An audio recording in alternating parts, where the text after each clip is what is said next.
وبما أني قادري أقول أدرك عبدك جيلاني أدرك عبدك جيلاني. منبر نور پہ تشریف فرما حضرات علماء اہل سنت و معزز سامعین کرام، السلام علیکم ورحمۃ اللہ وبرکاتہ. نحمده ونصلي على رسوله الكريم، ما بعد، فاعوذ بالله من الشيطان الرجيم، بسم الله الرحمن الرحيم. ألا إن أولياء الله لا خوف عليهم ولا هم يحزنون الذين آمنوا وكانوا يتقون. صدق الله العلي العظيم وصدق رسوله النبي الأمين الكريم، ونحن على ذلك لمن الشاهدين والشاكرين والحمد لله رب العالمين. امام اہل سنن، فخر زمین و زمن، مجدد میں اعتمادیہ، مؤید ملت طاہرہ، آیت من آیات اللہ سرکار اعلی حضرت امام احمد رضا فاضل بریلوی رضی اللہ تعالی عنہ بارگاہ رسالت میں عرض کرتے ہیں، سب سے اعلیٰ و اولا ہمارا نبی، سب سے بالا و اعلیٰ ہمارا نبی، سارے اچھوں میں اچھا سمجھیے جسے، ہے اس اچھے سے اچھا ہمارا نبی. سب چمک والے اجلوں میں چمکا کیے، اندھے شیشوں میں چمکا ہمارا نبی. جیسے سب کا خدا ایک ہے ویسے ہی ان کا ان کا تمہارا ہمارا نبی. کون دیتا ہے دینے کو منہ چاہیے، دینے والا ہے سچا ہمارا نبی. شہریار ارم، تاجدار حرم، نوبہار شفاعت، شب اسرا کے دولہا، مصطفیٰ جان رحمت جناب محمد الرسول اللہ صلی اللہ علیہ وسلم کی بارگاہ بے کس پناہ میں عقیدت و احترام سے درود و سلام کی نظریں پیش کریں. اللہم صلی علی سیدنا و نبینا مولانا محمد مادن الجود والکرم وعلی آلہ بارک وسلم، صلاۃ و سلام علیک یا رسول اللہ. ابھی تھوڑی دیر پہلے فاضل گرامی حضرت علامہ مولانا مفتی محسن رضا صاحب قبلہ سے ایک بہت بصیرت افروز تقریر آپ سماعت فرما رہے تھے. تال اللہ چشمم باز کر دی، برا باجانے جاں ہمراز کر دی. تھوڑی دیر کے لیے میں آپ کی بزم محبت میں حاضر ہوں.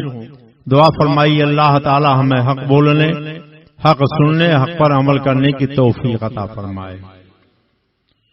الہی تابوت خورشید و ماہی، الہی تابوت خورشید و ماہی، چراغ چشتیاں را روشنائی.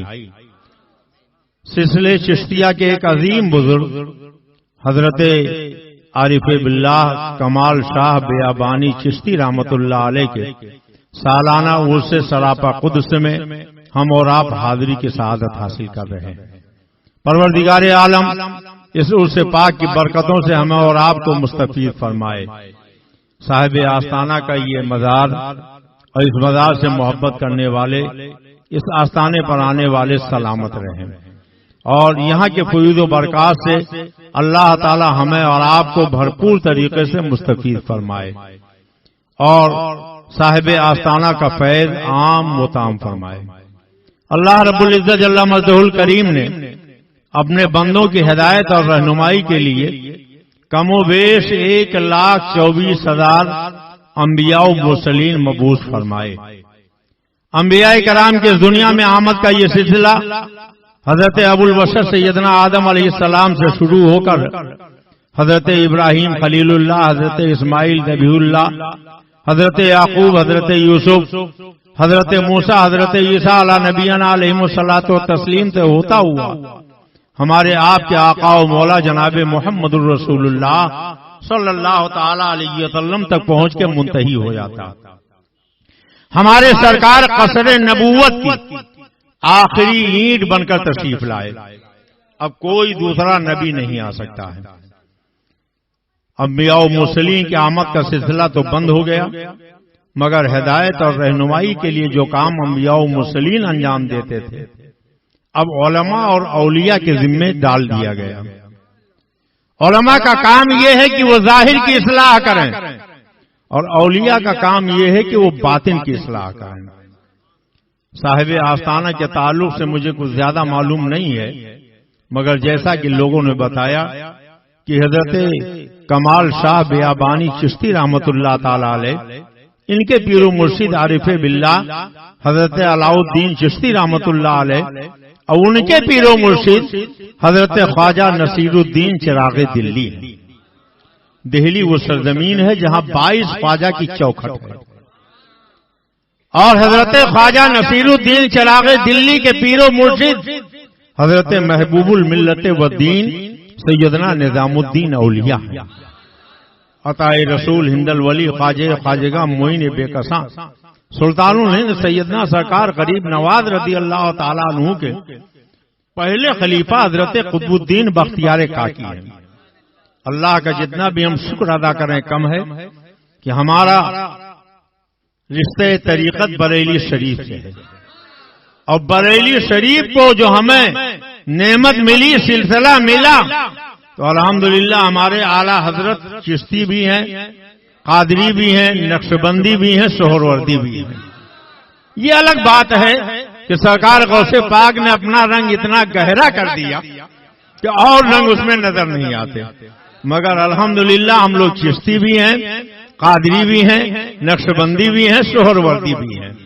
اور چشتی سلسلہ حضرت خواجہ غریب نواز کے بعد حضرت سیدنا قطب الدین بختیار کاکی اور ان کے بعد ان کے خلیفہ حضرت بابا فرید الدین گنج شکل تک پہنچا۔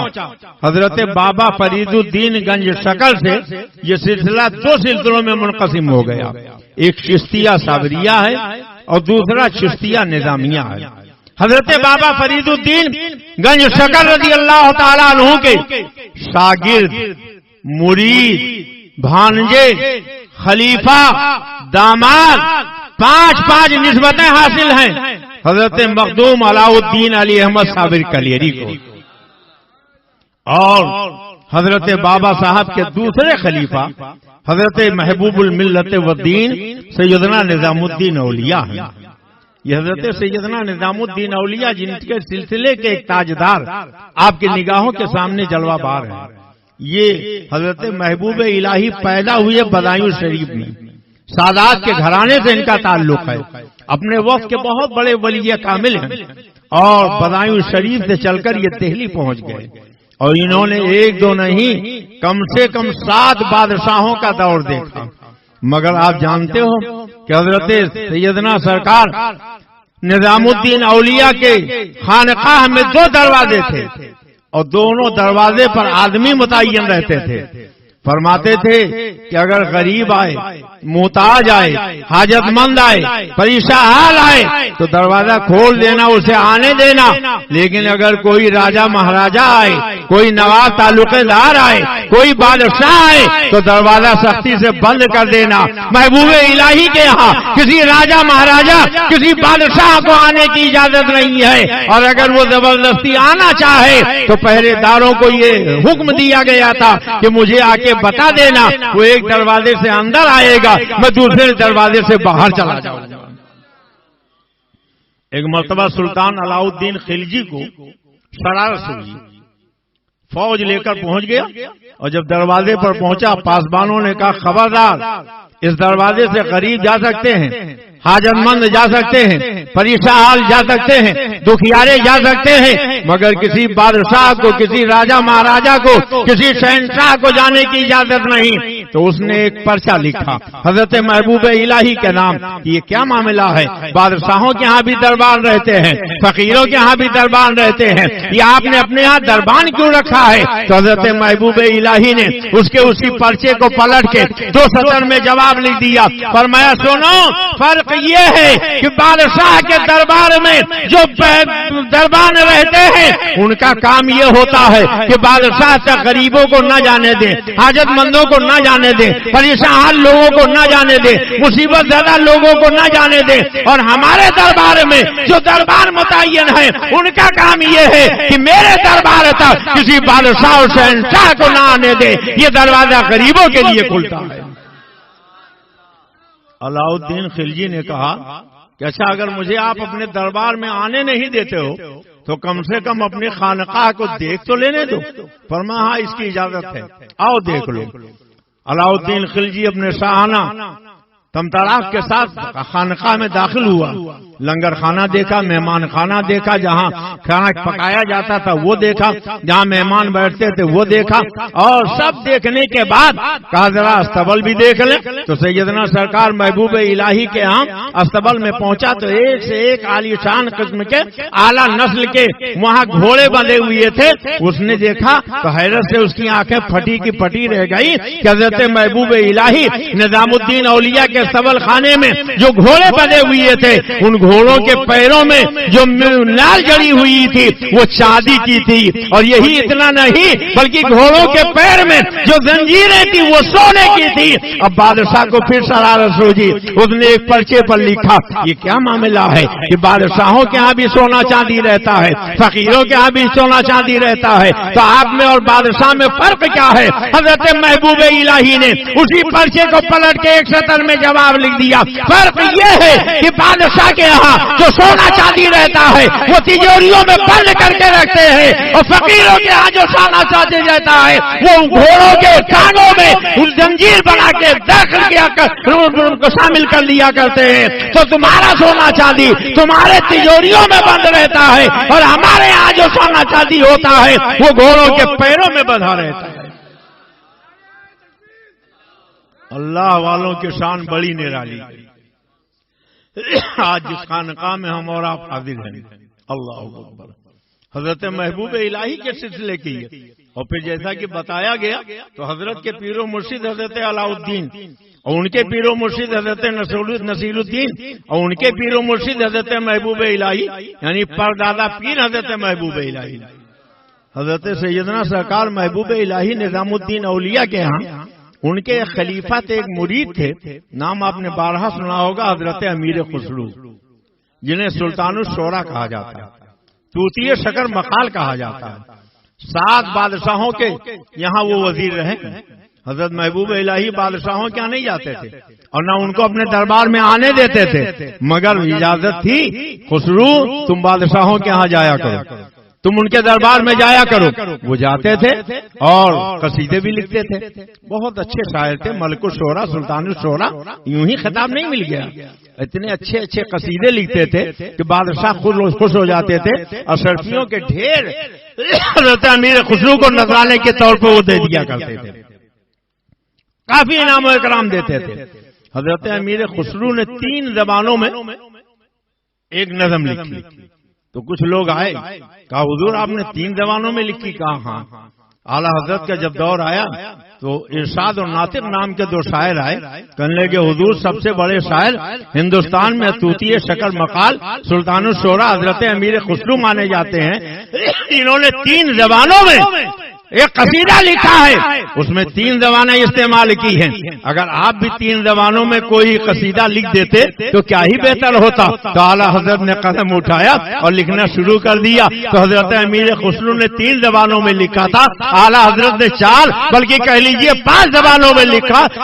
لمیات نذیر و کفی نظریل مثلے تو نشد پیدا جانا، جگراج کا تاج تورے سرسو ہے تجھ کو شہے دوسرا جانا۔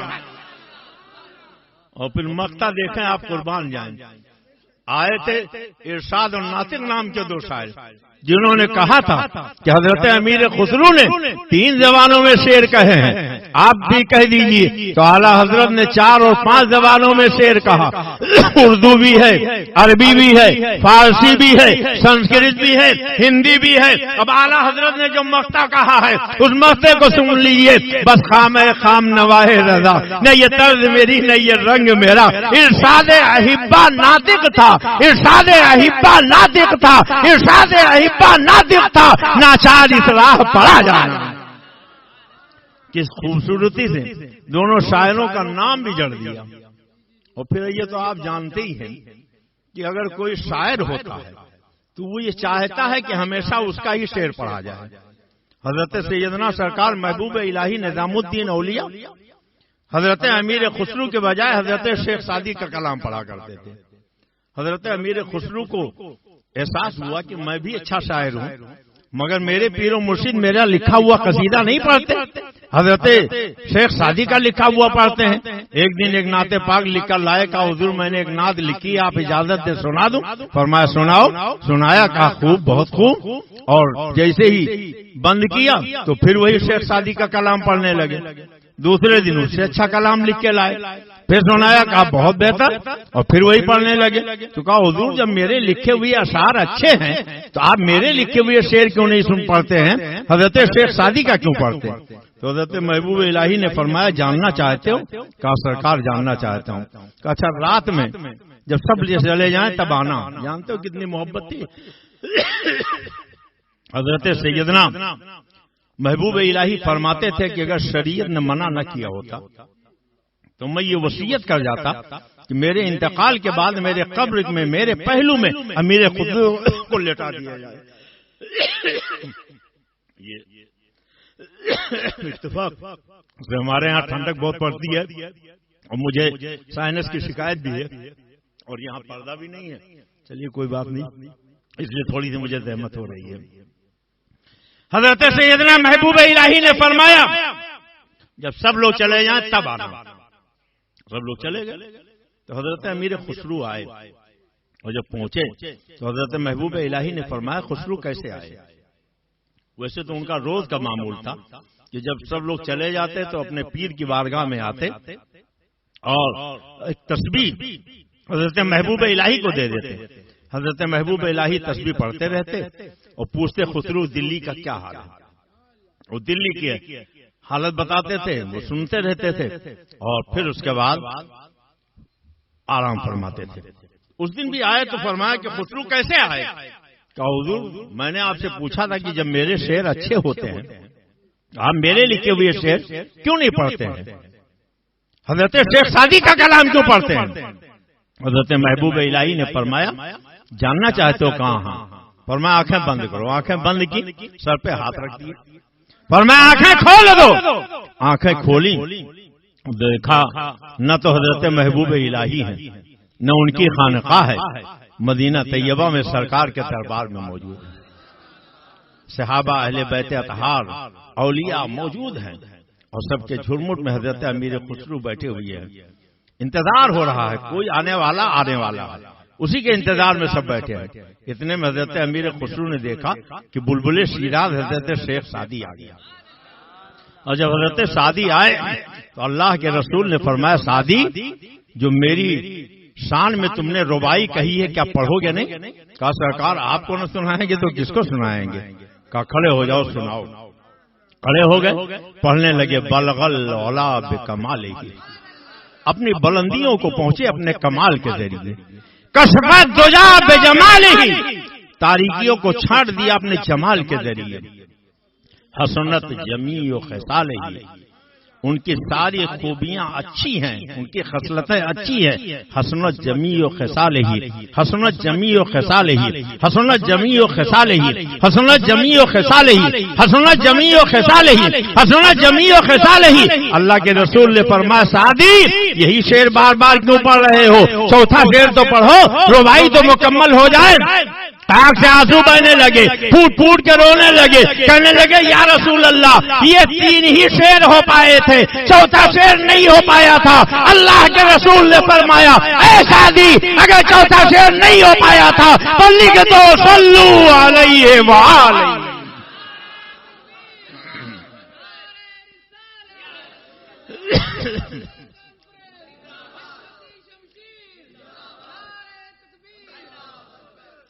حضرت امیر خسرو کو کتنی محبت تھی اپنے پیر و مرشد سے، کتنا عشق تھا.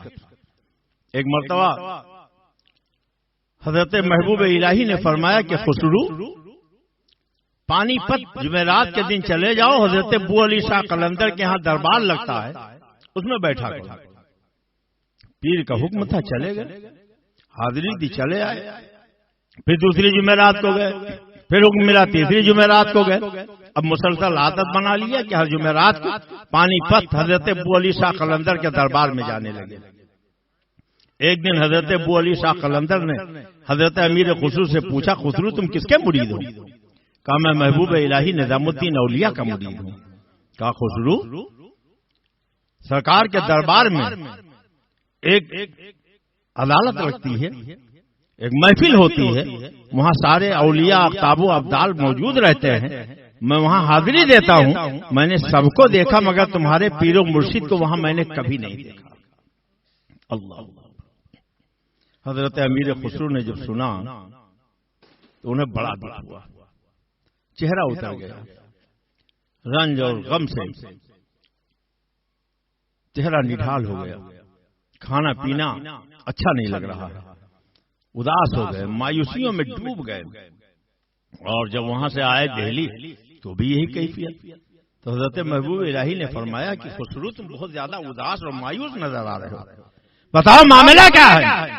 کہا سرکار آج میں ابو علی شاہ قلندر کے دربار میں گیا تھا تو انہوں نے فرمایا کہ اللہ کے رسول کے دربار میں اولیاء اقطاب و ابدال رہتے ہیں، میں نے سب کو دیکھا ہے مگر تمہارے پیر کو میں نے وہاں کبھی نہیں دیکھا، مجھے اسی کا غم ہے کہ آپ وہاں سرکار کی بارگاہ میں ان کے دربار میں نظر نہیں آتے ہیں۔ تو حضرت محبوب الہی مسکرائے، فرمایا خسرو تمہیں کہنا چاہیے تھا کہ مجھے سرکار کے دربار میں لے چلو، میں اپنے پیر کو تلاش کر کے آپ کو دکھا دوں گا۔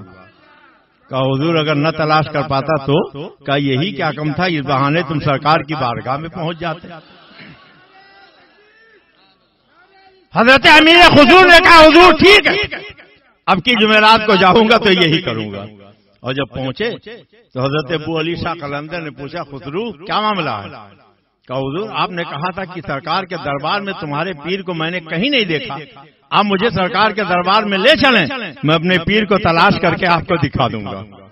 تو حضرت ابو علی شاہ قلندر نے فرمایا آنکھیں بند کرو، آنکھیں بند کی، سر پہ ہاتھ رکھ دیا، فرمایا آنکھیں کھول لو۔ آنکھیں کھولی تو دیکھا نہ پانی پت ہے، نہ ابو علی شاہ قلندر کا دربار ہے، بارگاہ رسالت میں حاضر ہے، صحابہ موجود، اہل بیت اطہار موجود، اولیاء موجود، اقطاب و ابدال موجود، بزرگوں کا میلہ لگا ہوا ہے۔ حضرت امیر خسرو آگے پیچھے دائیں بائیں سب دیکھ رہے ہیں، ہر طرف نظر دوڑا رہے ہیں اور اپنے پیر کو تلاش کر رہے ہیں مگر ان کے پیر و مرشد کہیں نظر نہیں آئے۔ جب کہیں نظر نہیں آئے تو مایوس ہو گئے، چہرہ اتر گیا۔ اتنے میں اللہ کے رسول کا دیدار نصیب ہوا۔ سید عالم نے فرمایا خسرو کیوں مایوس ہو، کیا معاملہ ہے؟ کہا سرکار میں اپنے پیر کو تلاش کر رہا تھا، آپ کی بزم میں مجھے پیر و مرشد نظر نہیں آئے تو اللہ کے نبی نے فرمایا خسرو اس کے اوپر بھی ایک دربار لگا ہے، وہاں جا کے دیکھ لو شاید وہاں مل جائے۔ حضرت امیر خسرو وہاں پہنچے، وہاں بھی تلاش کرتے رہے، دائیں دیکھا بائیں دیکھا اوپر دیکھا نیچے دیکھا، کہیں پیر و مرشد نظر نہ آئے، پھر اداس ہو گئے۔ اللہ کے رسول پھر تشریف لائے، فرمایا خسرو کیا ہوا؟ کہا سرکار یہاں بھی نظر نہیں آئے، کہا اس کے اوپر بھی ایک دربار لگا وہاں چلے جاؤ۔ تیسری محفل میں پہنچے، وہاں بھی تلاش کرتے رہے، وہاں بھی نظر نہیں آئے، اب اور زیادہ اداس ہو گئے۔ اللہ کے نبی پھر تشریف لائے، فرمایا خسرو کیا ہوا؟ کہا سرکار پیر و مرشد نظر نہیں آتے۔ اللہ کے نبی نے فرمایا اور اوپر جاؤ، ایک محفل اور لگی ہے وہاں دیکھ لو۔ اس طریقے سے ایک بعد دیگرے آخری منزل جو 7ویں منزل تھی، حضرت امیر خسرو وہاں پہنچ گئے اور جب وہاں پہنچ کے انہوں نے تلاش کرنا شروع کیا تو ہر طرف ڈھونڈ ڈالا، کہیں پیر و مرشد نظر نہ آئے۔ اب تو ضبط سے بات باہر ہو گئی، آنکھوں سے آنسوؤں کا سیلاب جاری ہو گیا، روتے روتے ہچکی بن گئی۔ اللہ کے پیارے رسول تشریف لائے، فرمایا خسرو کیوں رو رہے ہو؟ کہا یا رسول اللہ پہلی منزل میں دیکھا پیر نظر نہ آئے، دوسری محفل میں دیکھا پیر نظر نہ آئے، تیسری میں دیکھا پیر نظر نہ آئے، چوتھی میں دیکھا پیر و مرشد نظر نہ آئے، پانچویں چھٹی میں دیکھا پیر و مرشد نظر نہ آئے۔ اب یہ تو آخری محفل تھی، سرکار یہاں بھی تلاش کر ڈالا، پیر و مرشد نظر نہیں آئے تو اللہ کے نبی نے فرمایا کہ خسرو ارے ذرا میرے پیچھے تو دیکھو۔ جب پیچھے دیکھا تو ایک نقاب پوش تشریف فرماتے، فرمایا ذرا ان کا نقاب پلٹ کے دیکھو۔ حضرت امیر خسرو نے نقاب پلٹا تو دیکھا کوئی اور نہیں ہے، حضرت محبوب الہی نظام الدین اولیاء بیٹھے ہوئے ہیں۔ حضرت ابو علی شاہ قلندر نے ہاتھ ہٹا لیا اور جب ہاتھ ہٹایا تو حضرت امیر خسرو کی زبان پہ جاری تھا نمی دانم کہ آخر چوں دمے دیدار میں رقصم، نمی دانم کہ آخر چوں دمے دیدار میں رقصم، نمی دانم کہ آخر چوں دمے دیدار میں رقصم، مگر نازم بئی دوقے کہ پیشے یار میں رقصم، پری پہ کر نگارے سر و قد لالا رخسارے سراتا آفت دل بود سب جائے کی منبودم، خدا خود میرے مجلس بود، خدا خود میرے مجلس بود، خدا خود میرے مجلس بود، اندر اللہ مکا خسرو محمد شمع محفل بود سب جائے کی منبودم محمد شمع محفل بود سب جائے کی منبودم. کیسے عظیم بارگاہ میں آپ موجود ہوں, کس بارگاہ میں آپ موجود ہوں, ان کی شان کیا ہے. ولی را ولی می شناسا, ہم آپ کیا سمجھیں گے. جب حضرت امیر خسرو نے سمجھ پائے تو ہم اور آپ کیا پہچان پائیں گے. کیا شان ہے ان کی, کیا مقام ہے ان کا, کیا مرتبہ ہے ان کا, اور کتنا ادب کرنا چاہیے, کتنا احترام کرنا چاہیے. یہ بھی امیر خسرو سے پوچھ لو. یہ حضرت سیدنا محبوب الہی نظام الدین اولیاء سید زادے, ایک مرتبہ ایک سید زادے آئے, کہنے لگے حضور بیٹی جوان ہو گئی, شادی کرنا ہے, شادی کرنا ہے, اور سرکار میرے پاس کچھ ہے نہیں, آپ کے پاس اس لیے آیا ہوں کہ آپ مجھے کچھ عنایت فرما دیں تاکہ میں شادی کر لوں بچی کی. حضرت محبوب الہی نے خادم کو بلایا, فرمایا ذرا دیکھو آج کچھ نظر آئی ہے. تو خادم نے تلاش کیا, دیکھا, کہنے لگے کہ حضور آج تو کوئی نظر نہیں آئی. تو سید صاحب سے حضرت محبوب الہی سرکار نظام الدین اولیاء نے فرمایا کہ دو ایک دن سید صاحب آپ ٹھہریے, اور جب نظر آئے گی تو میں آپ کی خدمت میں پیش کر دوں گا. سید صاحب نے کہا کہ آپ بھی سید ہو, میں بھی سید ہوں, برادری کا معاملہ ہے. میں یہ سوچ کے آیا تھا کہ آپ کے یہاں سے کچھ مل جائے گا, لڑکی کی شادی کر دوں گا, مگر آپ کے یہاں کچھ ملا نہیں. اب میں جا رہا ہوں, مجھے رکنے کا موقع نہیں ہے. تو حضرت محبوب الہی نظام الدین اولیاء نے آگے پیچھے دائیں بائیں دیکھا, کوئی چیز ہو جس ان کے دے دیں.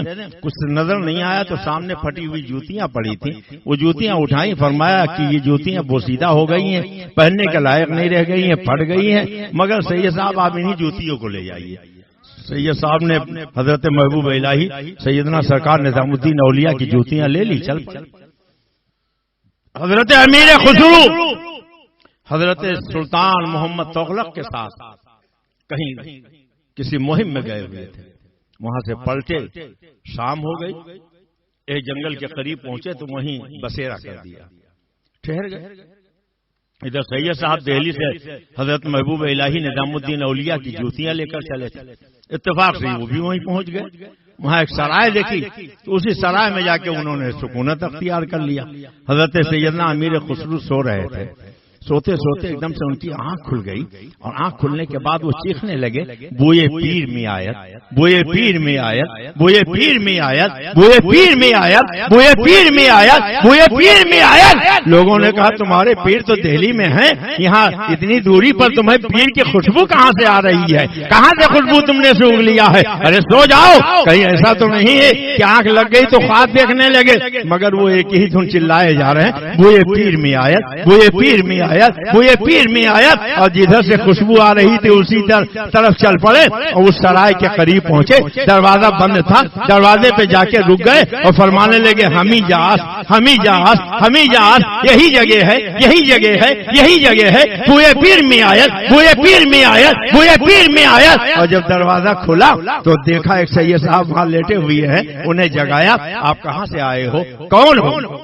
انہوں نے کہا میں سید زادہ ہوں, اپنے برادری کے سید زادے حضرت محبوب الہی نظام الدین اولیاء سے ملنے کے لیے دہلی گیا تھا. لڑکیوں کی شادی کے لیے ان سے کچھ مانگنے گیا تھا, مگر انہوں نے اچھا مذاق کیا, نہ کچھ دولت دی, نہ روپیہ دیا, نہ پیسہ دیا, نہ صرفیاں دی. یہ پھٹی ہوئی جوتیاں دے دی ہیں جو پہننے کے لائق بھی نہیں ہیں, کوئی ان کو خریدے گا بھی نہیں, مگر چونکہ دے دیا میں لے کے آ گیا. حضرت امیر خسرو نے اپنے پیر و مرشد کی جوتیاں دیکھی, ان کے ہاتھ سے لیا اور اپنے ہونٹوں سے لگایا, آنکھوں سے لگایا, سر پہ رکھا اور کہا سید صاحب آپ میرے پیر و مرشد کی یہ جوتیاں بیچیں گے؟ کہا یہ جوتیاں پہننے کے لائق بھی نہیں ہے, ان کی کوئی قیمت بھی نہیں ہے, کیا کرو گے اس کو خرید کے؟ کہہ رہے آپ جانتے ہیں اس کی کوئی قیمت نہیں ہے, مگر مجھے معلوم ہے اس کی کیا قیمت ہے, آپ بتاؤ اس کی کیا قیمت ہے.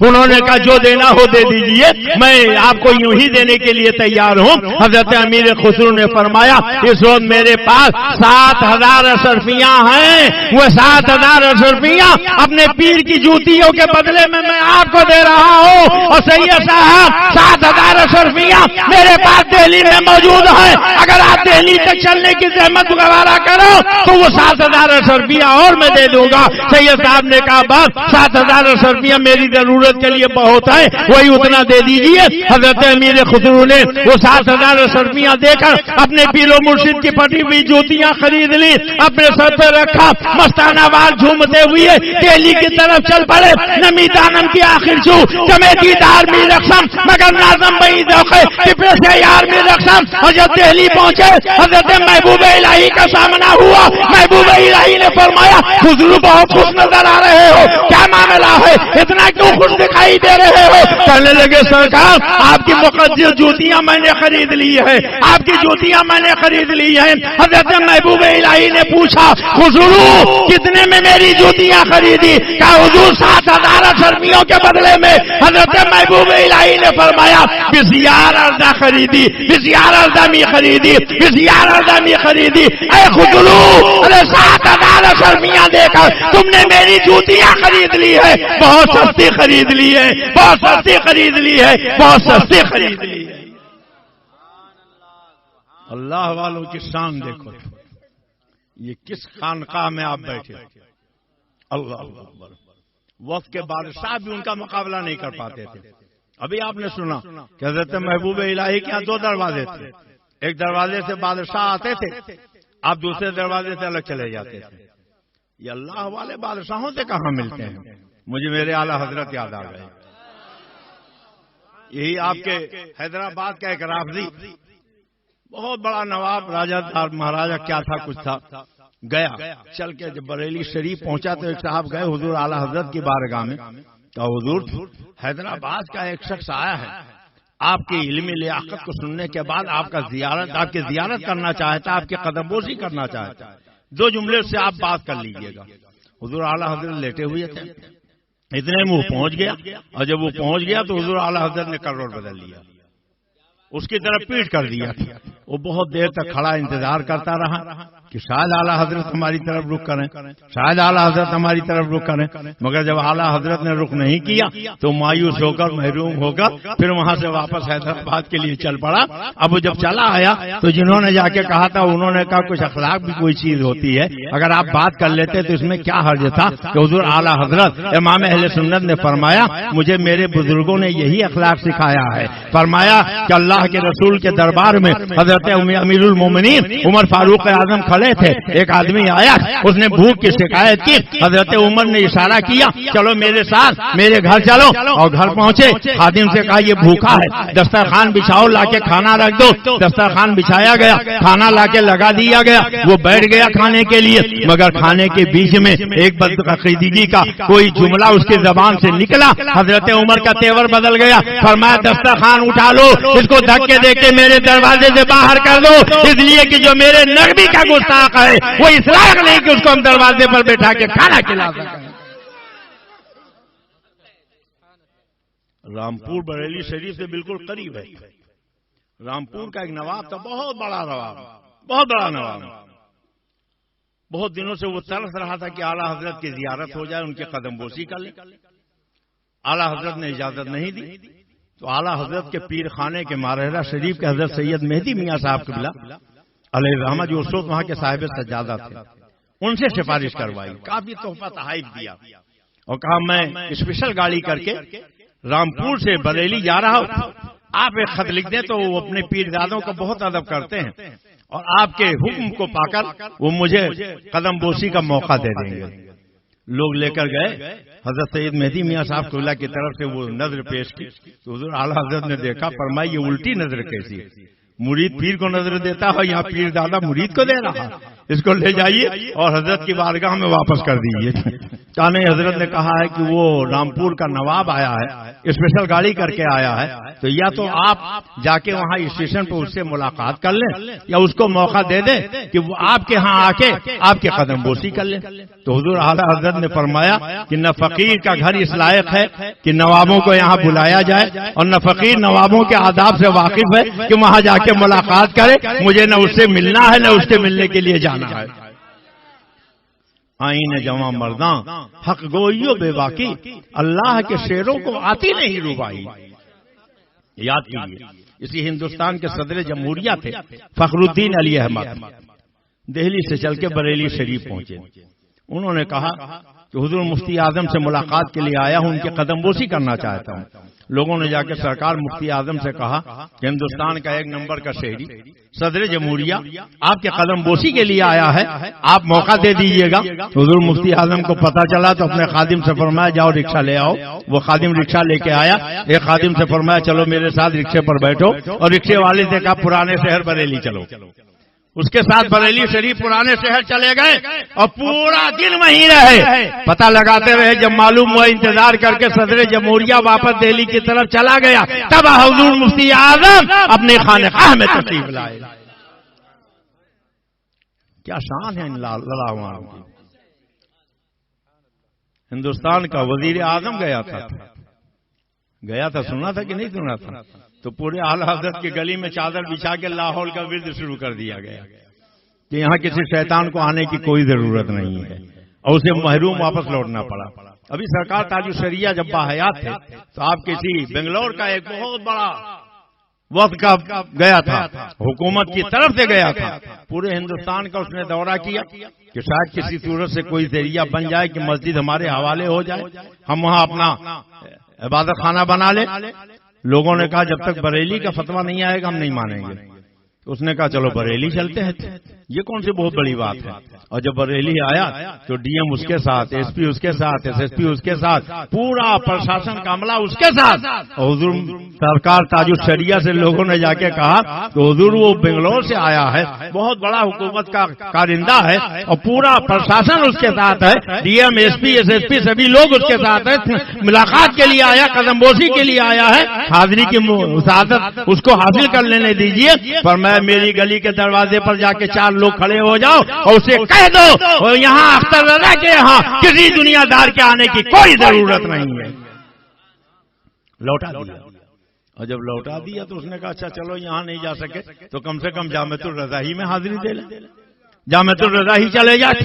تو حضور تاج الشریعہ کے شہزادے حضور قائد ملت کو پتا چلا تو انہوں نے خادموں سے فرمایا جاؤ جامعۃ الرضا کے گیٹ میں تالا ڈال دو اور کہہ دو ارے وہ ایس پی ہوگا، ایس ایس پی ہوگا، ڈی ایم اے ڈی ایم ہوگا، کوئی دنیا دار ہوگا اپنی جگہ پر ہوگا، ہمارا حضرت کے غلام مدینے والے آقا کے غلام ہیں، اس لیے ہمارے یہاں کسی دنیا دار کی کوئی ضرورت نہیں ہے. اور اس وقت تک تالا نہیں کھلا جب تک وہ سارے لوگ وہاں سے واپس نہیں چلے گئے. کیا دبے جس پہ حمایت کا ہو پنجہ تیرا، شیر کو خطرے میں لاتا نہیں کتا تیرا. ان اللہ والوں کی شان ہی نرالی ہوتی ہے. بات چل رہی تھی حضرت محبوب الہی نظام الدین اولیاء کی. اللہ اکبر. بہت کا بادشاہ حضرت محبوب الہی کے مقابلے میں کھڑا ہو گیا، قحط پڑ گیا. تو حضرت محبوب الہی نے فرمایا حضرت نصیر الدین چراغ دلی سے، حضرت کے دادا پیر، ان سے کہا کہ باولی کھودواؤ. راج مستری مزدور جتنے دہلی کے ان سے کہہ دو آ کے میری باولی کھودیں، اور ان کو اتنا پیسہ دو کہ ان کے گھر بھر کا کھانے کا سامان ہو جائے. سب لوگ دن بھر آ کے کام کرنے لگے. بادشاہ کو پتا چلا تو اس نے کہا ایسا کرو کہ سارے دلی کے راج مستری مزدوروں سے کہہ دو میرا محل آ کے بنائیں، اور حضرت محبوب الہی کا باولی کا کام بند کر دیں. مگر راج مستریوں نے کہا حضور بادشاہ کا حکم ہے، ہم مجبور ہیں دن بھر تو اس کے محل کا کام کریں گے مگر رات بھر آپ کے باولی کا کام کریں گے. جب راجا کو بادشاہ کو پتا چلا کہ باولی کا کام ابھی چل رہا ہے تو اس نے کہا کہ ایسا کرو کہ تیل پہ پابندی لگا دو. اگر تیل نہیں ملے گا، رات میں روشنی نہیں ہوگی تو اندھیرے میں کام کیسے ہوگا. پابندی لگا دی گئی کہ مٹی کا تیل نہیں دیا جائے گا، باولی کا کام خود بخود رک جائے گا. حضرت خواجہ نصیر الدین چراغ دلی حضرت کے دادا پیر حضرت محبوب الہی سرکار نظام الدین اولیاء کی بارگاہ میں پہنچے. کہا حضور بادشاہ نے منع کر دیا ہے کہ تیل نہ دیا جائے، اب اندھیرے میں باولی کا کام کیسے ہوگا. حضرت سیدنا سرکار محبوب الہی نظام الدین اولیاء نے فرمایا نصیر الدین ارے باولی میں کچھ تو پانی نکلا ہے. کہا حضور تھوڑا تھوڑا پانی نکلا ہے. فرمایا جو پانی نکلا ہے وہی چراغوں میں ڈال دو، وہی تیل بن جائے گا. نام تھا نصیر الدین مگر دنیا انہیں کیا کہہ رہی ہے؟ ارے بولو بولو بولو، کیا کہتی ہے؟ کیا کہتی ہے؟ چراغ دلی. کیا کہتی ہے؟ چراغ دلی. بادشاہ نے کہا کہ مارکیٹ سے ان کو کوئی سامان نہ لینے دیا جائے. جب ان کا لنگر کھانا نہیں چلے گا تو لوگ ان کے ہاں آئیں گے نہیں. بھوکوں کو کھانا ملتا ہے، پریشان لوگوں کی پریشانی دور ہوتی ہے، اس لیے لوگ ان کے یہاں بھیڑ لگائے رہتے ہیں. پابندی لگا دو مارکیٹ سے کوئی سامان نہ ملے.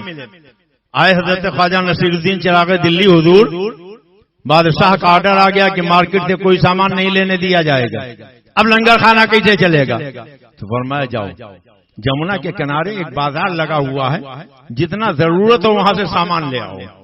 گئے بڑے بڑے تھیلے لے کے اور وہاں جا کے ضرورت کا سارا سامان اکٹھا کیا، اور جب قیمت پوچھی تو دکانداروں نے کہا کہ یہ بازار تو اللہ تعالیٰ نے نظام آباد کے نام سے محبوب الہی کے لیے لگائی ہے، اس میں کسی قیمت کی کیا ضرورت ہے، جتنا ضرورت ہو لے جاؤ. پتا چلا کہ اللہ والے وہ ہوتے ہیں کہ جن کی شان بہت بلند و بالا ہوتی ہے، ان کا مقام بہت بلند و بالا ہوتا ہے. ان اللہ والوں کی شان کیا سمجھو گے، ان اللہ والوں کا مقام کیا سمجھو گے؟ مگر عقیدت بھی تو ہونی چاہیے. ایک دن حضرت محبوب الہی نظام الدین اولیاء نے حضرت امیر خسرو سے کہا کہ خسرو پرانی دلی چلے جاؤ، ایک سامان خرید رہا ہوں. وہ گئے، واپسی میں دیر ہو گئی. جب واپس آئے تو حضرت محبوب الہی نے فرمایا خسرو آج آنے میں تمہیں تاخیر کیوں ہو گئی، اتنا دیر کیوں لگ گئی؟ کہنے لگے حضور ایک بزرگ کا جنازہ جا رہا تھا، بہت بھیڑ تھی، راستہ چلنا دشوار تھا، اس لیے مجھے دیر لگ گئی. کہا اتنا جنازے میں بھیڑ کیوں؟ کہا انہوں نے اعلان کیا تھا کہ جو میرے جنازے کو کندھا لگا دے گا وہ جنتی ہو جائے گا. ہوتا اللہ والوں کی شان ہی نرالی ہوتی ہے.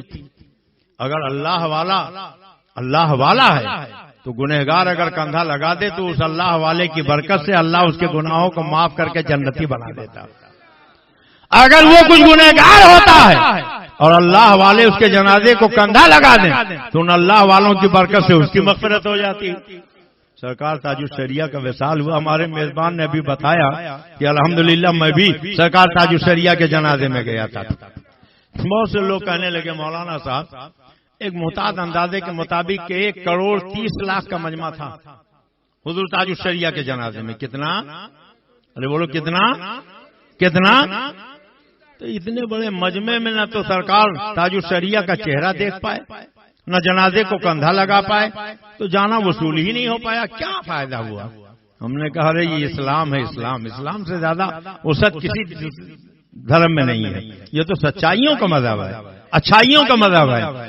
اللہ نے حکم دیا اور شریعت نے حکم دیا کہ جب حج بیت اللہ کے لیے جاؤ تو اگر موقع مل جائے تو ہونٹ سے حجر اسود کا بوسہ لے لو. اگر ہونٹ وہاں تک نہ پہنچ سکے تو ہاتھ سے منہ پہ لگا لو، بوسہ ہو جائے گا.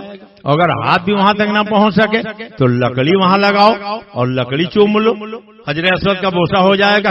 اور اگر یہ بھی نہ ہو سکے تو دور ہی سے ہاتھ کا اس طرح اشارہ کرو اور ہونٹوں تک لگا لو، تمہارا بوسہ ہو جائے گا. ارے تاج الشریعہ کے جنازے میں شرکت کی نیت سے گھر سے نکل پڑے نظام آباد سے، تو چاہے جنازے کو کندھا ملے یا نہ ملے، مٹی دینا نصیب ہو یا نہ ہو، زیارت ہو سکے یا نہ ہو سکے، سرکار تاج الشریعہ کے جنازے میں شرکت ہو گئی. تو حضرت امیر خسرو نے کہا کہ حضور انہوں نے اعلان کیا تھا کہ جو میرے جنازے کو کندھا لگا دے گا وہ جنتی ہے. اس لیے حضرت محبوب الہی مسکرائے کہ اچھا تو کندھا لگا کے جنت لینے لگے تھے. آنکھ میں آنسو آ گئے.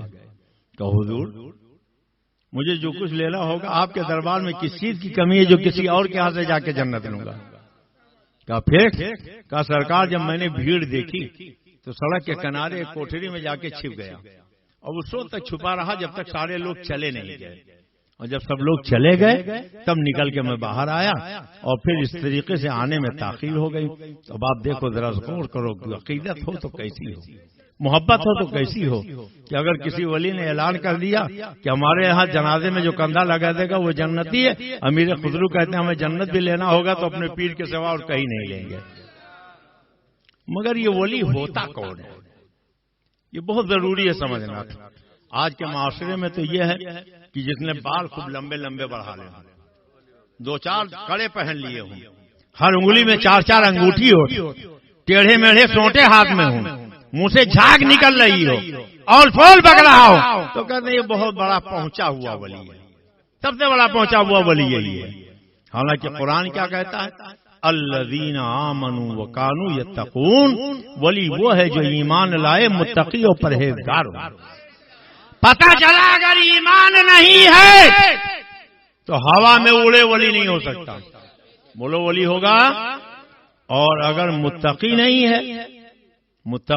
ہے تو وہ بھی ولی نہیں ہو سکتا. مجازیب کی میں بات نہیں کرتا، وہ مرفوع القلم ہوتے ہیں. لیکن اگر سالک ہے اور ہوا میں اڑ رہا ہو، اگر وہ شریعت پر عمل نہیں کرتا تو بولو ولی ہوگا کہ شیطان؟ کال شیطان می کند نامش ولی گر ولی است لعنت بر ولی. الذین آمنوا وکانوا یتقون. ولی وہ ہے جو ایمان لائے، متقی اور پرہیزگار. کچھ لوگ کہہ دیتے ہیں صاحب مولانا کی راہ الگ ہے، ولی کی راہ الگ ہے. یہ نماز، روزہ، حج، زکوٰۃ، صدقات، خیرات یہ سب مولویوں کا کام ہے. ہم تو اللہ والے ہیں، ہم تو کعبے میں جا کے نماز پڑھاتے تھے. کچھ ایسے لوگ بھی ہیں جو اس طریقے کا ڈھونگ دھتورا چلاتے ہیں، کہتے ہیں ہم لوگ تو جا کے کعبے میں نماز پڑھاتے ہیں. حضور غوث پاک نے 40 سال تک عشاء کے وضو سے فجر کی نماز پڑھی ہے. ان سے بڑا کون ولی ہوگا؟ خواجہ غریب نواز سے بڑا کون ولی ہوگا؟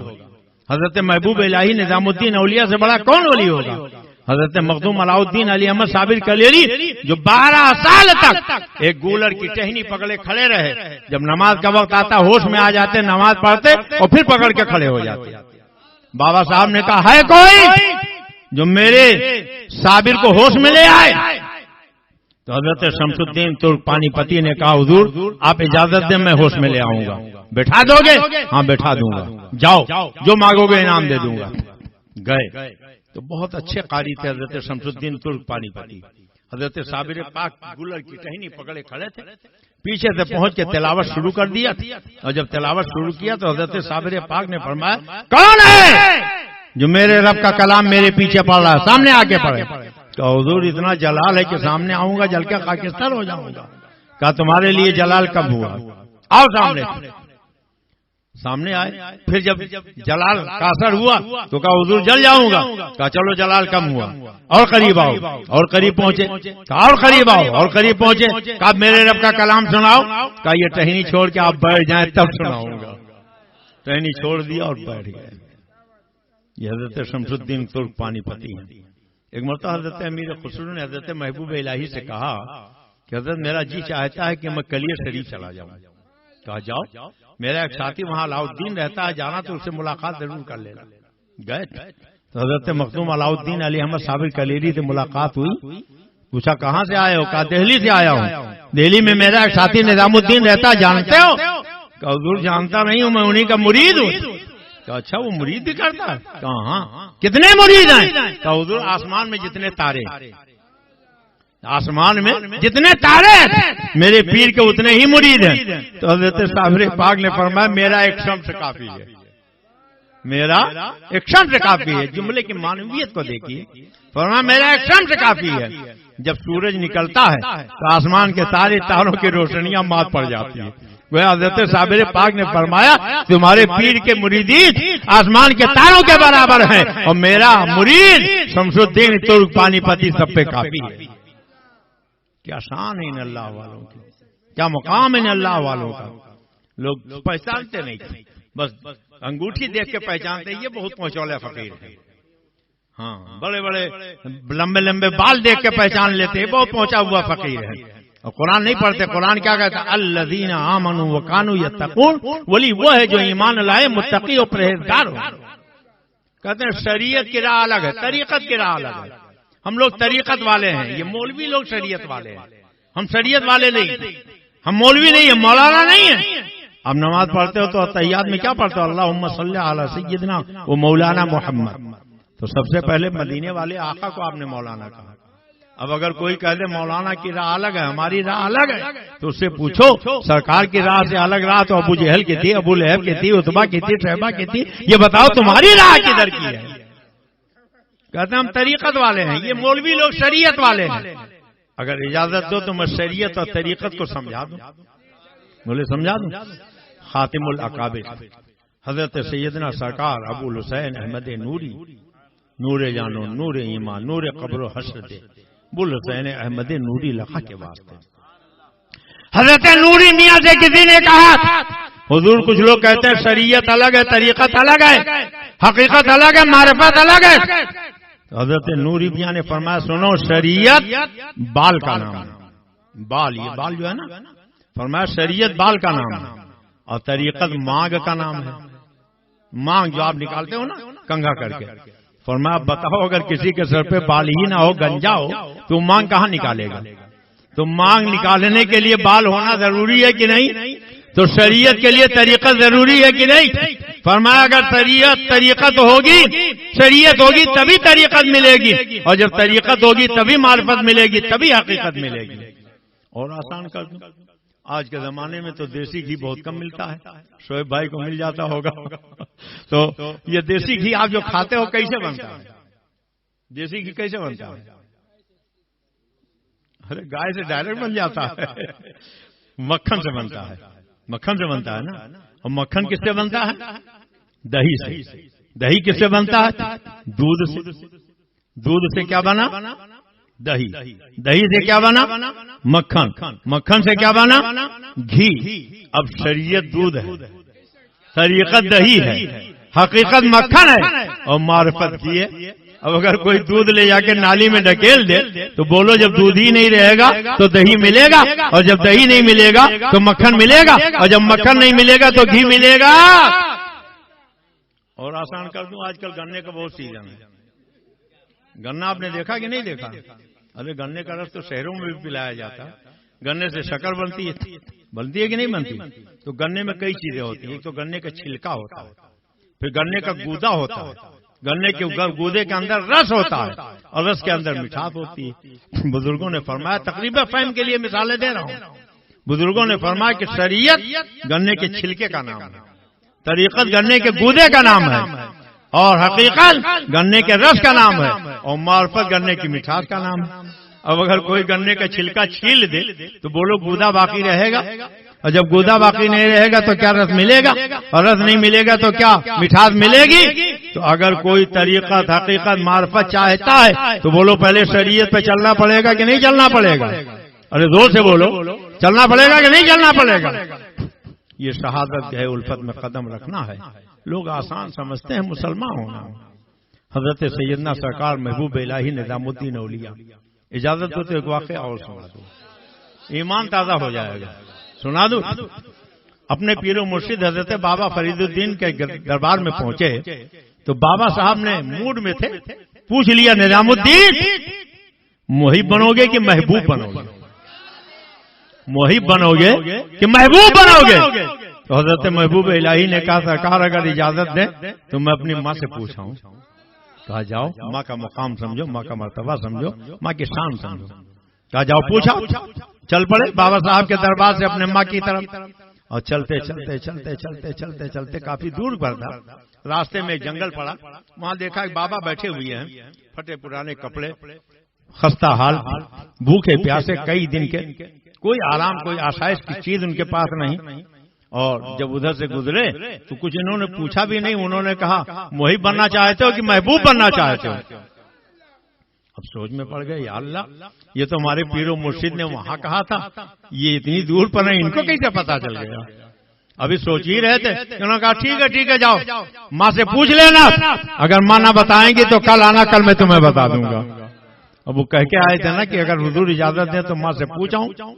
اب چلے گئے، ماں کے پاس پہنچے، سلام کیا، ماں کے قدم دبائے، رات بھر پیر دباتے رہے، خدمت کرتے رہے، اور عرض کیا ماں آج بابا صاحب نے پوچھا ہے کہ یہ بتاؤ محب بننا چاہتے ہو کہ محبوب بننا چاہتے ہو؟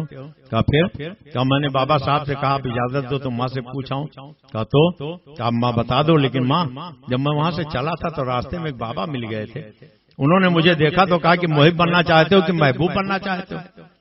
میں نے کچھ کہا نہیں، انہوں نے کہا جاؤ ماں سے پوچھ لینا، اگر وہ نہ بتائیں گے تو میرے پاس آنا، میں بتا دوں گا. تو ماں نے کہا جب انہوں نے کہہ دیا ہے تو بیٹا جاؤ انہی سے پوچھ لینا. دوسرے دن ماں کے قدموں کو چوما، وہاں سے چل پڑے، اور جہاں بابا ملے تھے جب وہاں پہنچے تو دیکھا میدان خالی ہے، کوئی ہے ہی نہیں ہے. لوگوں سے پوچھا کہ کل یہاں ایک بابا تھے، آج وہ نظر نہیں آ رہے ہیں، کہاں چلے گئے؟ لوگوں نے کہا ان کا تو انتقال ہو گیا، وہ مر گئے تھے۔ کہا پھر ان کی قبر کہاں بنی ہے، ان کا مزار کہاں بنایا گیا؟ کہا مزار قبر؟ ارے لوگوں نے ان کی لاش گھسیٹ کے وہ کوڑے کے ڈھیر پہ وہاں لے جا کے ڈال دیا دفع عفونت کے لیے، ان کی قبر کیا بنے گی، ان کا مزار کون بنائے گا؟ وہاں پہنچے کہنے لگے عجیب معاملہ ہے، کل تو آپ نے کہا تھا کہ اگر ماں نہ بتائیں گے تو آنا میں بتا دوں گا، اب میں آج آیا ہوں تو آپ کی لاش کوڑے کے ڈھیر پہ پڑی ہوئی ہے۔ تو انہوں نے فرمایا کہ نظام الدین محب نہ بننا، محبوب بننا، اگر محب بنو گے تو زندگی میں بھی کوئی آرام نہیں ملے گا، تکلیف ہی تکلیف اٹھانا پڑے گی، اور مرنے کے بعد نہ قبر ملے گی نہ مزار ملے گا، اور اگر محبوب بن جاؤ گے تو دنیا میں بھی آرام رہے گا، قبر کے بعد مرنے کے بعد قبر پہ بھی میلہ لگا رہے گا، دیوانوں کی بھیڑ لگی رہے گی، اس لیے محبوب بننا، محب نہ بننا۔ اور یہی تو اللہ نے بھی کہا قل ان کنتم تحبون اللہ فاتبعونی یحببکم اللہ، اے محبوب آپ کہہ دو اگر تم اللہ کے محبوب بننا چاہتے ہو تو میرے نبی کی اتباع کرو، یحببکم اللہ، اللہ تمہیں اپنا محبوب بنا لے گا، محبوب بن جاؤ اللہ تمہیں محبوب بنا لے گا۔ کیسی اتباع کرو؟ اللہ اللہ کیسی اتباع کرو؟ حضرت انس بن مالک رضی اللہ تعالیٰ عنہ کو کسی نے دیکھا کہ پیالے میں شوربہ سامنے رکھا ہے اور انگلی ڈال کے اس میں کچھ تلاش کر رہے ہیں۔ کسی نے پوچھا حضور کیا تلاش کر رہے ہیں؟ کہا میری نگاہوں نے دیکھا تھا ایک مرتبہ سرکار دسترخوان پہ کھانا تناول فرما رہے تھے اور سامنے لوکی شریف کا سالن تھا، تو سرکار نے اسی طریقے سے شوربے میں ہاتھ ڈالا تھا اور لوکی تلاش کر کر کے سرکار کھا رہے تھے۔ میرے عشق نے کہا اے انس تم نے سرکار کو کدو تلاش کر کر کے پیالے سے کھاتے ہوئے دیکھا ہے، تم بھی وہی طریقہ اپنا لو، یحببکم اللہ، اللہ تمہیں اپنا محبوب بنا لے گا۔ ایک دن سرکار گزر رہے تھے، ایک راستے سے گزرے تو دیکھا ایک 2 منزلہ عمارت گنبد والی بہت شاندار بن رہی ہے۔ سرکار کے پیشانی پر شکن پڑ گئی، یہاں لڑنے کے لیے مجاہدین کے پاس تلوار نہیں ہے، کھانے پینے کا سامان نہیں ہے، اس قدر غربت و افلاس کا زمانہ اور یہ اتنا شاندار مکان بنا رہا، پیشانی پر شکن پڑ گئی۔ 2-4 دن کے بعد سرکار ادھر سے گزرے تو دیکھا وہاں ملبہ پڑا ہوا ہے، پوچھا یہاں تو ایک بہت بڑی عمارت بنی تھی، وہ عمارت کیا ہو گئی؟ کہا حضور آپ نے دیکھا تھا ناپسند فرمایا تھا، جس کا مکان تھا اس کو ہم لوگوں نے بتایا کہ سرکار نے اس کو ناپسند کیا ہے، تو انہوں نے پھاوڑا اٹھایا اور کھود کھود کر اپنا مکان گرا دیا اور کہا جو میرے نبی کو پسند نہ ہو وہ مجھے بھی پسند نہیں ہے۔ یحببکم اللہ، اگر تم اللہ کے محبوب بننا چاہتے ہو تو پہلے نبی کی اتباع کرو، اللہ تمہیں اپنا محبوب بنا لے گا۔ ہجرت کے دن جب میرے آقا مکہ شریف سے چل کے مدینہ طیبہ پہنچے، حضرت ابو ایوب انصاری کی تحویل میں وہ مکان تھا، واقعہ بہت تفصیلی ہے۔ سرکار وہاں پہنچے تو حضرت ایوب انصاری کا طریقہ ہوا کہ کھانا جو کچھ گھر میں پکتا ہانڈی سر پہ رکھتے، سرکار کی بارگاہ میں لا کے حاضر کرتے، سرکار اپنے دستے مبارک ڈال کر اس میں سے کھانا نکال لیتے، تناول فرمانے کے بعد جب ہانڈی واپس کرتے وہ ہانڈی گھر میں جاتی تو گھر کے سارے لوگ ٹوٹ پڑتے تھے، اور جہاں جہاں سرکار کی مبارک انگلیوں کے نشانات لگے ہوتے وہیں سے کھانا تلاش کر کر کے کھاتے تھے۔ ایک دن ہانڈی واپس آئی، سرکار کی انگلیوں کے نشان ڈھونڈے گئے، کہیں انگلیوں کا نشان نہیں ملا۔ اللہ حضرت ابو ایوب انصاری کی آنکھ میں آنسو آ گیا، آئے رونے لگے، نصیب دشمنا سرکار کہیں طبیعت تولیل نہیں ہے، آج آپ نے کھانا نہیں تناول فرمایا، آپ کی مبارک انگلیوں کے نشانات کھانے میں نہیں ملے۔ اللہ کے نبی نے فرمایا ابو ایوب انصاری کھانا نہ کھانے کی وجہ یہ نہیں کہ میری طبیعت ناساز ہے، بات یہ ہے کہ آج تمہارے کھانے میں کچا لہسن پڑا ہوا ہے اور کھانے میں مجھے کچا لہسن پسند نہیں ہے۔ عقل کہتی آدمی کو جو پسند ہے وہ کھائے، مگر عشق کہتا ہے آدمی وہی پسند کرے جو نبی پسند کرے۔ حضرت ایوب انصاری نے کہا یا رسول اللہ اگر آپ کو کھانے میں کچا لہسن پسند نہیں تو آج کے بعد ابو ایوب انصاری بھی کھانے میں کچا لہسن کبھی استعمال نہیں کرے گا۔ ان کنتم تحبون اللہ فاتبعونی یحببکم اللہ۔ یاد کرو کیا شان ہے میرے آقا کی اور آقا کے دیوانوں کی کیا شان ہے، کیسے وہ سرکار کے خوشنودی جوڑتے تھے۔ ایک دن ایک صحابی سرکار کی بارگاہ میں پہنچے، سرکار کو سلام کیا تو سرکار نے چہرہ پھیر لیا، گھوم کر دوسری طرف سے گئے سلام کیا پھر چہرہ پھیر لیا، تیسری طرف گئے پھر سرکار نے چہرہ پھیر لیا۔ تو انہوں نے اگل بغل کے بیٹھے لوگوں سے کہا بھائی میں کچھ جان نہیں پایا، آج سرکار مجھ سے چہرہ پھیر رہے ہیں، کچھ ناراض ہیں، میرے آقا کیوں ناراض ہے، آپ بھی کچھ رہنمائی کیجئے بتائیے۔ انہوں نے سر سے پیر تک دیکھا تو ان کے انگلی میں ایک سونے کی انگوٹھی تھی، کہا سرکار مردوں کے لیے سونے کا زیور حرام فرماتے ہیں اور تم نے یہ سونے کی انگوٹھی پہن رکھی ہے، سرکار نے اسی لیے تمہاری طرف سے چہرہ پھیر لیا۔ انہوں نے وہ انگوٹھی نکالی، اللہ کے رسول کے دربار میں پیش کر دیا، سرکار نے اس انگوٹھی کو پھینک دیا۔ بہت دیر تک بیٹھے رہے، سرکار کی گفتگو سنتے رہے، اور جب محفل ختم ہوئی وہ وہاں سے اٹھ کر جانے لگے تو کسی نے کہا قیمتی انگوٹھی ہے، سونے کی انگوٹھی ہے، تمہارے لیے ناجائز ہے، گھر کی عورتوں کے لیے تو ناجائز نہیں ہے، وہ سامنے پڑی ہے، اٹھا لو، لے جا کے گھر کی عورتوں کو دے دینا۔ آنکھ میں آنسو آ گئے، جذبہ عشق نے انگڑائی لیا، محبت رسول نے تیور بدلا، فرمایا جس انگوٹھی کو میرے آقا نے نکال کے پھینک دیا ہے میں دوبارہ اس کو ہاتھ لگاؤں، یہ میرے غیرت ایمان کو گوارا نہیں ہے۔ ان کنتم تحبون اللہ فاتبعونی یحببکم اللہ، وہی کرو جو اللہ کو پسند ہو، اللہ کے رسول کو پسند ہو۔ ہم آپ کیا کرتے ہیں؟ آج کل شادیاں ہوتی ہیں، 50 قسم کے آئٹم بنوائے جاتے ہیں، طرح طرح کا آئٹم بنوائے جاتے ہیں، اور ایک نیا سسٹم کھانے کا نکلا ہے جس کو بفر سسٹم کہا جاتا ہے، کھڑے ہو کے کھانے کا۔ اچھا یہ بتاؤ، آدمی کھڑے ہو کے کھاتا ہے کہ جانور؟ ارے بولو، تو جو لوگ کھڑے کھڑے کھاتے ہیں ان کو کیا سمجھا جائے، آدمی کی جانور؟ کیا سمجھا جائے؟ میرے سرکار نے تو سب کچھ بتا دیا۔ حضرت انس فرماتے ہیں میرا بچپنا تھا، ایک دن سرکار کے ساتھ بیٹھ کے کچھ کھانے کا موقع مل گیا، اور جب سرکار کے ساتھ بیٹھ کے کھانے کا موقع ملا تو بچپنا تھا، میں اپنے لمبے ہاتھ بڑھا کے کبھی ادھر کبھی ادھر کبھی یہاں کبھی وہاں اٹھا کے کھانے لگا۔ سرکار نے دیکھا، فرمایا انس تھال کا جو حصہ تمہارے قریب ادھر سے نکال کے کھاؤ۔ کہتے ہیں ڈر گیا، اپنے سامنے سے کھانے لگا۔ ایک دن اور کھانے کا موقع آیا، صحابہ بھی ہیں، سرکار بھی ہیں، مگر میں نے دیکھا سرکار اور صحابہ کبھی ادھر کبھی ادھر کبھی یہاں کبھی وہاں پوری تھال سے ہر جگہ سے اٹھا کے کھا رہے ہیں، مگر ایک دن چونکہ تنبیہ ہو چکی تھی میں اپنے سامنے ہی سے کھاتا رہا۔ اللہ کے رسول نے دیکھا تو مسکرا پڑے، وہ مسکرائے، جان سی کلیوں میں پڑ گئی، یوں لب کشا ہوئے کہ گلستہ بنا دیا، دیکھنا چاہو پھول برسنا، آؤ دیکھو آپ کا حسنا، قابل تحسین عادت حسنا صلی اللہ علیہ وسلم، جس کی تذکیر سے روتے ہوئے ہنس پڑے، اس تبسم کی عادت پہ لاکھوں سلام۔ اللہ کے نبی نے فرمایا انس اگر تھال میں کھانا ایک جیسا ہو تو جو سامنے کا حصہ ادھر سے کھایا کرو، اگر کئی طرح کا کھانا ہو تو ہر طرف سے اٹھا کے کھایا کرو۔ جس دن تمہیں تنبیہ کی گئی تھی اس دن ایک جیسا کھانا تھا، تم ہر طرف ہاتھ بڑھا کے کھاتے تھے، آج تو کئی طرح کی کھجوریں تھال میں رکھی ہے، اس لیے ہم لوگ ہر طرف سے اٹھا کے کھا رہے، تم بھی ہر طرف سے اٹھا کے کھایا کرو۔ تو ہمارے سرکار نے تو ہم کو سب کچھ بتا دیا، بولو بتایا کہ نہیں بتایا؟ مگر آپ کبھی یہ سوچتے ہی نہیں کہ اللہ اور رسول راضی ہو جائے، اللہ ماشاء اللہ۔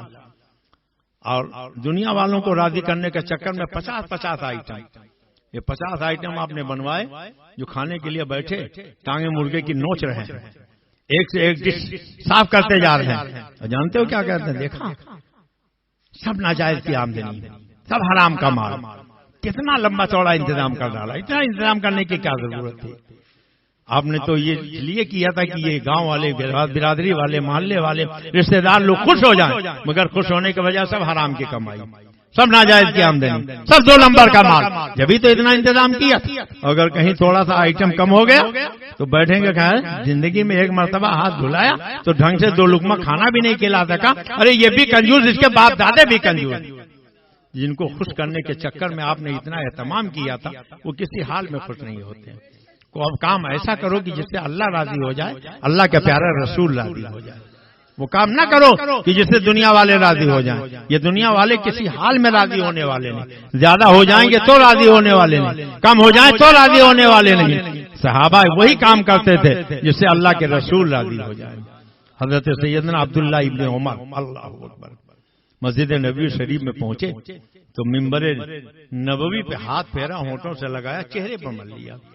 کسی نے کہا لکڑی جب خود نہیں مقدس ہے تو اس سے تقدس کیسے حاصل کیا جا سکتا؟ یہ آپ کیا کر رہے ہو؟ فرمایا میں نے دیکھا تھا کہ میرے آقا نے اس لکڑی پہ اپنا پیر مبارک رکھا تھا، میں اس لیے اسے چوم رہا ہوں، کس طرح میرے ہونٹوں کا بوسہ قدم رسول اللہ تک پہنچ رہا۔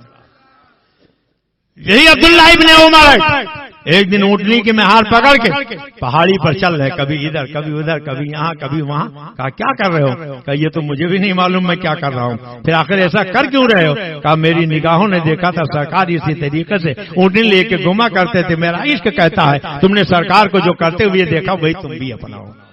ان کنتم تحبون اللہ فاتبعونی یحببکم اللہ، ایسا کام کرو جس سے نبی راضی ہو جائیں، خدا راضی ہو جائے۔ یہ اللہ کے ولی ہیں، ان ولیوں کی شان بہت بلند و بالا۔ الذین آمنوا وکانوا یتقون، ولی وہ ہے جو ایمان لائے متقی و پرہیزگار ہو۔ آج وہابی کیا کہتا ہے؟ ان کو کوئی اختیار نہیں، کہہ دو معاذ اللہ، ارے زور سے بولو معاذ اللہ، اگر اجازت دو تو میں اختیار ثابت کر دوں، بولیے ثابت کر دوں، گھبرا تو نہیں رہے ہیں آپ لوگ؟ جی کچھ بولیں بھی ختم کر دیں۔ اصل موضوع تو انشاءاللہ ناموس رسالت کا کل رہے گا، کل آئیں گے آپ لوگ؟ کتنے لوگ آئیں گے؟ اچھا ماشاءاللہ سب آئیں گے، اگر اجازت دیں تو تھوڑا سا کچھ اور بیان کر دیں۔ یہ وہابی اعلیٰ حضرت سرکار فرماتے ہیں حاکم حکیم داد و دوا دیں یہ کچھ نہ، حاکم حکیم داد و دوا دیں یہ کچھ نہ دیں، مردود یہ مراد کے شاید خبر کی ہے، بے ان کے واسطے کہ خدا کچھ عطا کرے، ہاشا غلط غلط یہ حوث بے بسر کی ہے۔ یہ اللہ والے صاحب اختیار ہے، بولو اللہ والے صاحب اختیار ہے۔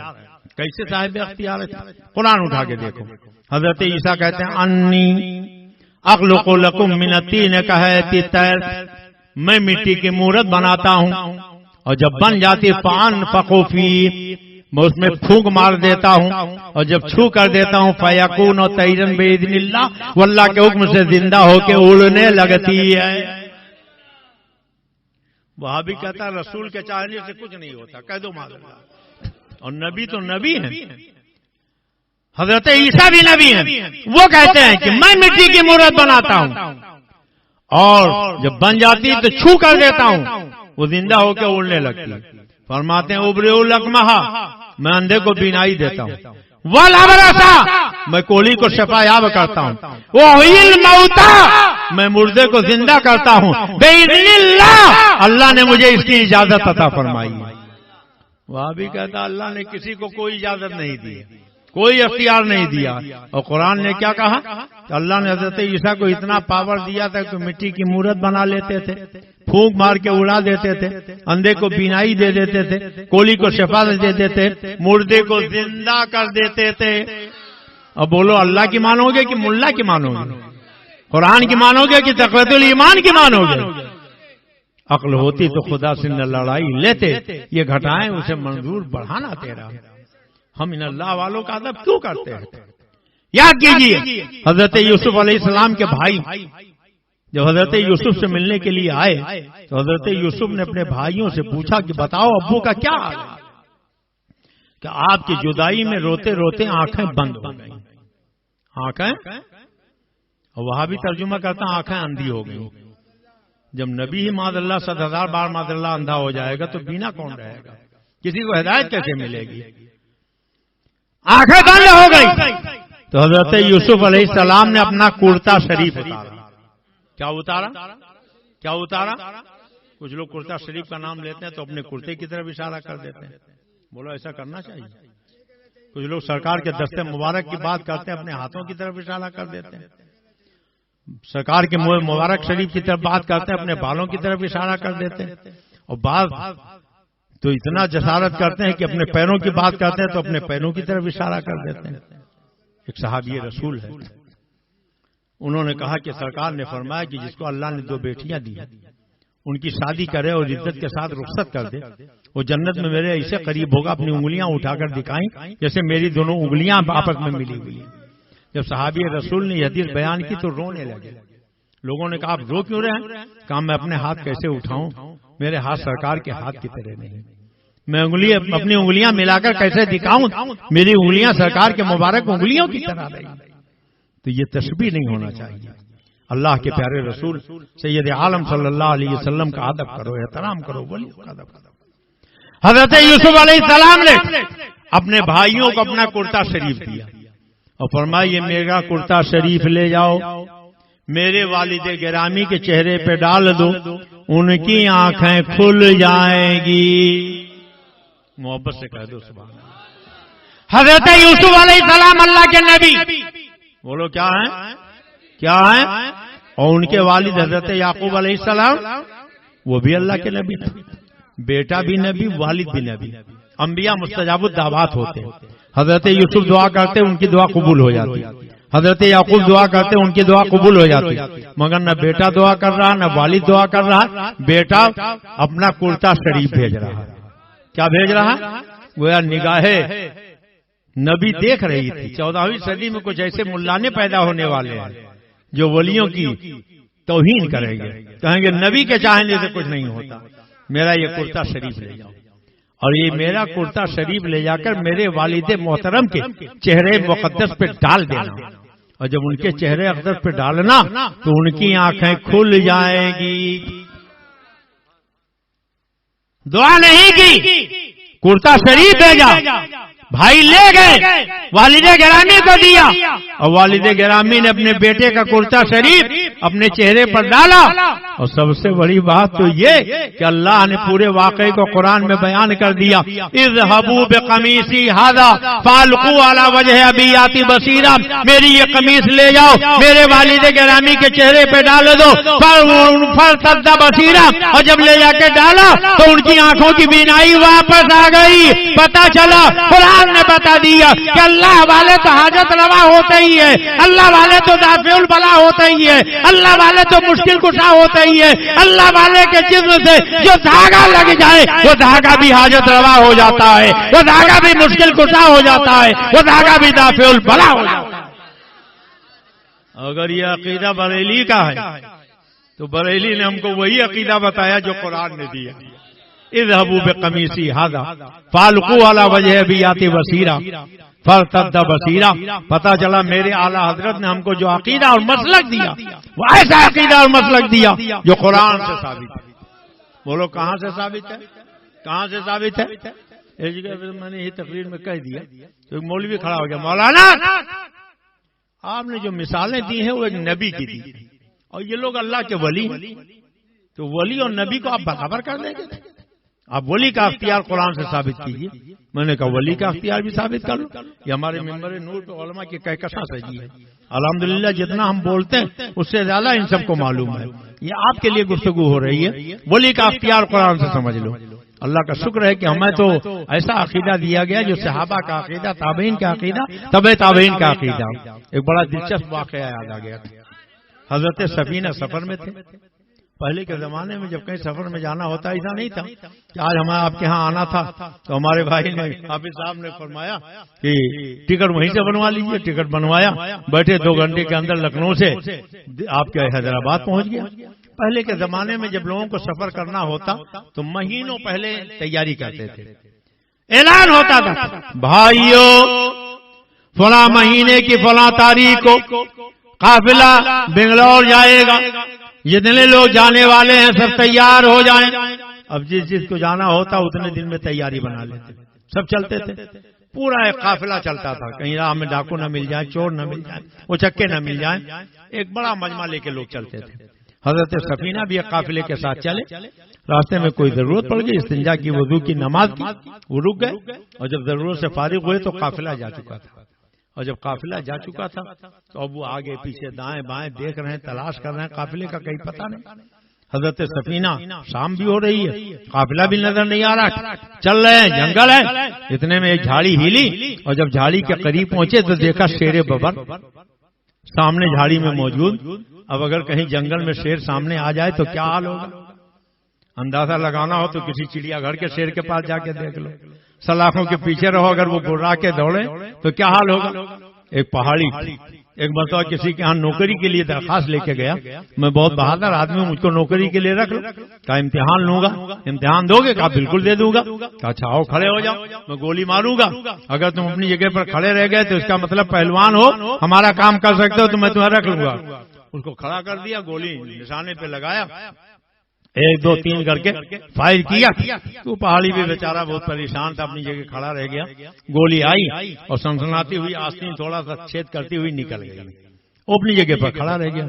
تو اس دکاندار نے بلایا، کہا واقعی تم بہادر آدمی ہو، گولی چلنے کے بعد بھی ہلے نہیں، لو ایک آنا پیسہ لے لو، یہ آستین جو پھٹ گئی اس کو ٹھیک کرا لو۔ کہا جناب اگر دینا ہی ہے تو 1 آنا نہیں 2 آنا دیجیے۔ کہا وہ کیا؟ کہا 1 آنا تو آستین ٹھیک کروانے کا دیجیے اور 1 آنا پینٹ دھلوانے کا دیجیے۔ خالی میں کھڑا ہی تو رہ گیا تھا، بقیہ سب کچھ ہو گیا تھا جو ہونا چاہیے تھا۔ تو یہی حال ہوتا ہے اگر کہیں شیر سامنے آ جائے، مگر اللہ اللہ جنگل میں حضرت سفینہ کھڑے ہیں، ان کے سامنے شیر ببر کھڑا ہے. اب شیر حضرت سفینہ کو دیکھ رہا ہے، سفینہ حضرت شیر کو دیکھ رہے. اب بتاؤ اس سے زیادہ مصیبت کی کوئی گھڑی ہوگی؟ ارے بولو ہوگی؟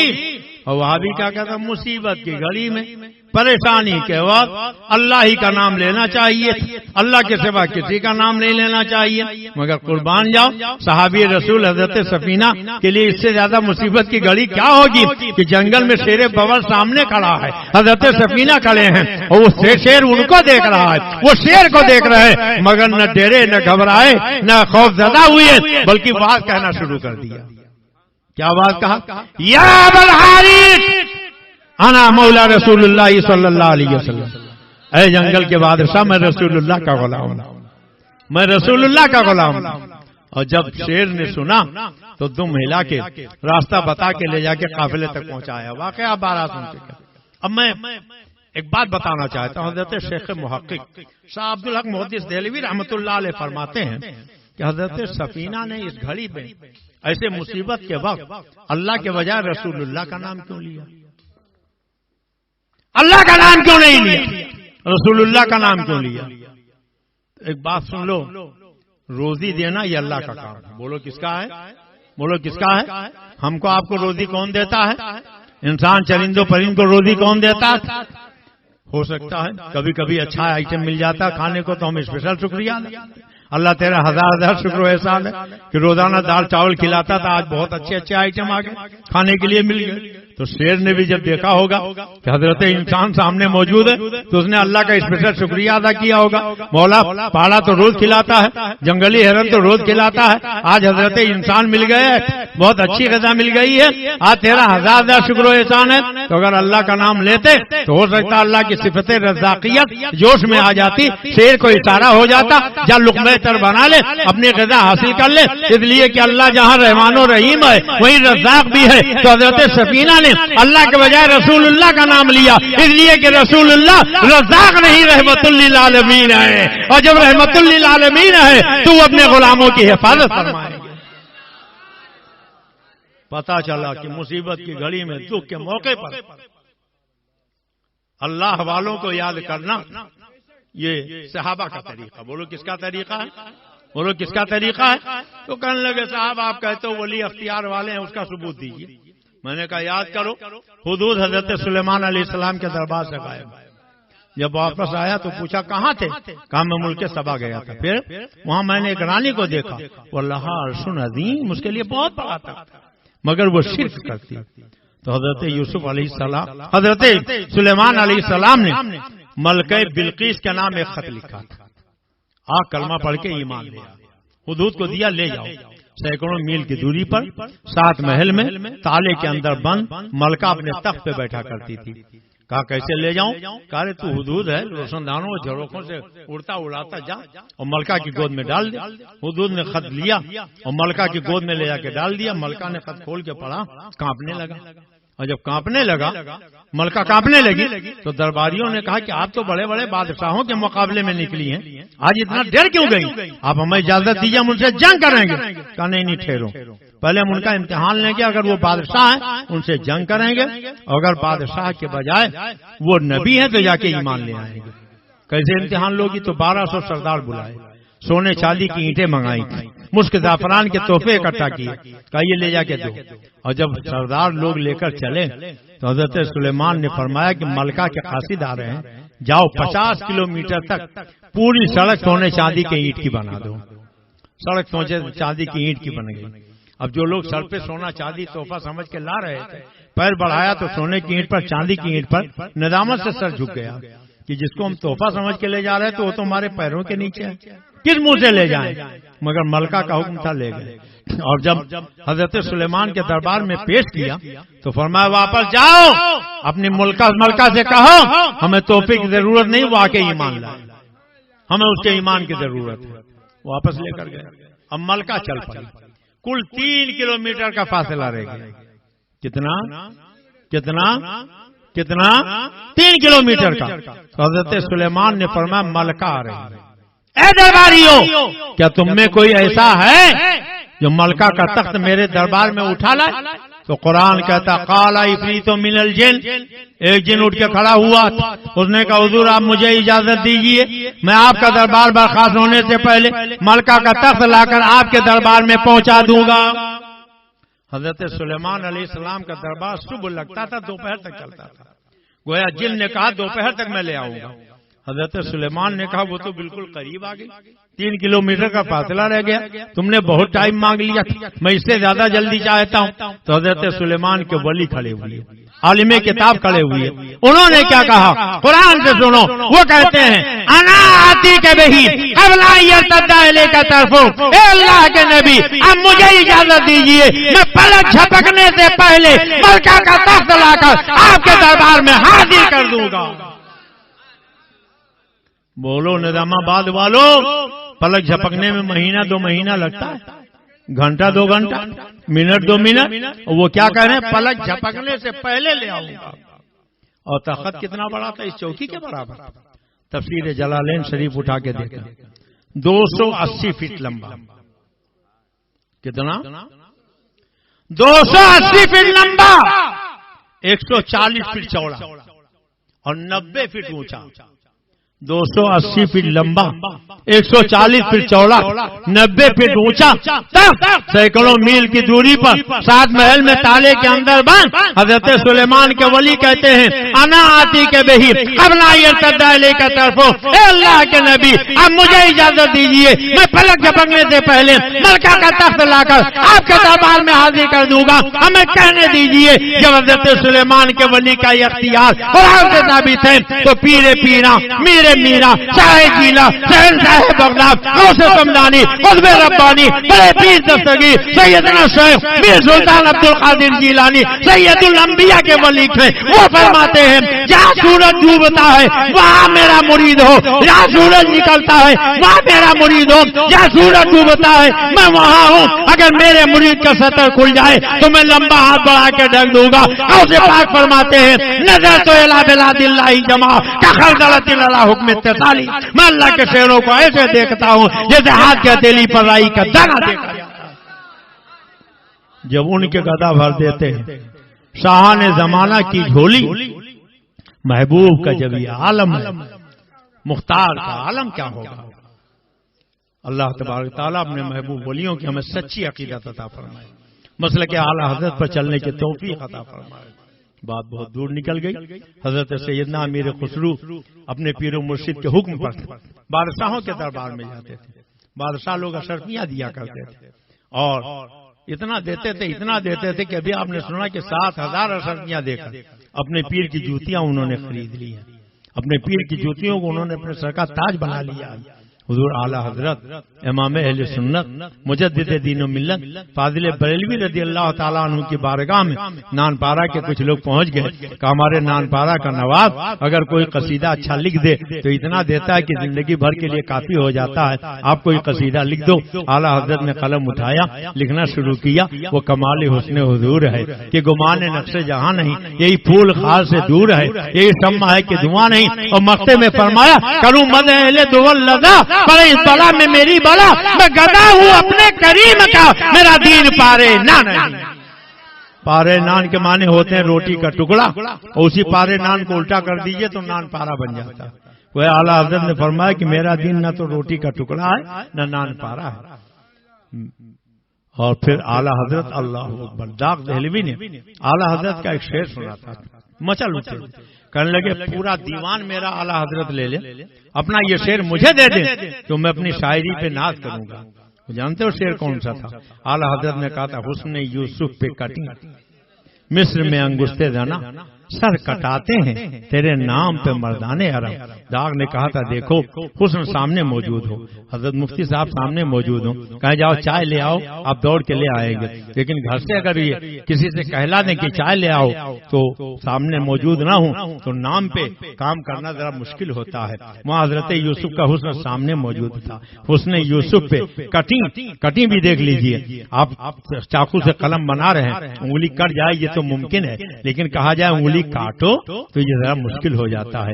حسن یوسف پہ کٹی, حضرت یوسف کا حسن وہاں سامنے موجود تھا اور کٹ گئی تھی انگلیاں, کاٹا نہیں تھا, اور پھر انگلیاں کٹی تھی اور یہ عورتیں تھیں اور وہ مصر تھا, اور یہاں سر کٹاتے ہیں. کہاں انگلیاں, کہاں سر, کہاں کٹ جانا, کہاں کٹانا, کہاں مصر, کہاں عرب, کہاں عورتیں, کہاں مرد. حسن یوسف پہ کٹی, مصر میں انگشتے جانا سر کٹاتے ہیں تیرے نام پہ مردانے عرب.